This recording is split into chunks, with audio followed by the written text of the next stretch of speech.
Amrita ma'am. I will take your science class. So today we are going to start a chapter, that is chapter 2 in your science book, that is transport within the body. So here transport within the body is related to some of the systems in our body, like the circulatory system, digestive system, respiratory system, etc.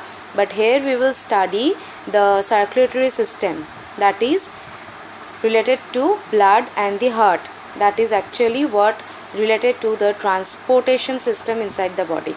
Now here it is given that you have learned that the body takes in oxygen through the lungs and gives out carbon dioxide. So we inhale oxygen and give out carbon dioxide. Nutrients and water are absorbed in the digestive system. How do the things get transported to the rest of the body where they are required? The circulatory system is responsible for moving things around the body. We will learn all about in this chapter. So actually what happens in the circulatory system, we are actually absorbing nutrients and water through the digestive system, and via the blood through the circulatory system. This is being transported inside the body. So now the circulatory system, it consists of the heart as the main organ, blood vessels as the arteries, veins, capillaries, and the blood.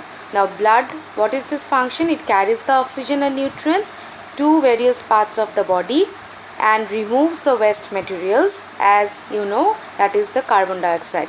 The rest help in carrying blood around the body. Now the main organ is the heart. Now the heart is made up of muscles. It is about the size of your fist and is located between lungs in your chest cavity. So what is the fist? This is your one fist, that is the size of the heart. Now it is located in between the lungs and your chest cavity. Now the heart is divided into 4 chambers, that is 2 upper chamber and 2 lower chambers. So the 2 upper chambers are called the atrium and the 2 lower chambers are called the ventricles. Now you will have to remember that the blood flow inside the heart is unidirectional, that is it only moves in one direction, that is from the upper to the lower chamber, but not in the opposite direction. Now heart is continuously beating and is helping the blood to pump it to all parts of the body. Now this is done through a system of pipe-like structures that are called the artery. The right side of the heart receives blood from all parts of the body through superior vena cava. Now this blood is deoxygenated, so it is first passed to the lungs for oxygenation through the pulmonary artery, and then the left side of the heart, that is the ventricles, receive it.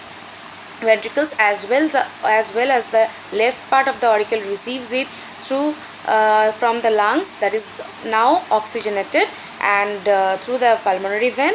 Now this blood is carried by the aorta and other arteries to the different parts of the body and different organs. Now the body, you know, get energy from the food and the oxygen. Now we use up this energy when we are actually working.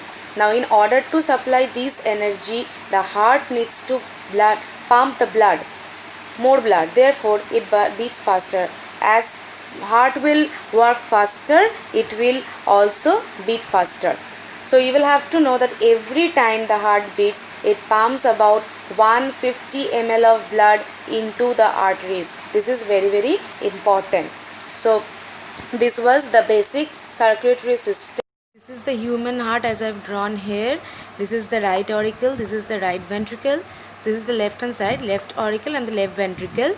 So this is superior vena cava and inferior vena cava. So from the superior vena cava, the deoxygenated blood is coming from the body parts, and from there it is going to the lungs for purification, and via the pulmonary veins and the arteries it is coming to the left hand side where it is actually being oxygenated, and then this oxygenated blood is then transferred to the different parts of the body. So as you can see, this is the left side, that is left auricle and the left ventricle, pulmonary artery, pulmonary vein. This is the aorta, superior vena cava and the inferior vena cava. So this is the human heart, general structure of the human heart.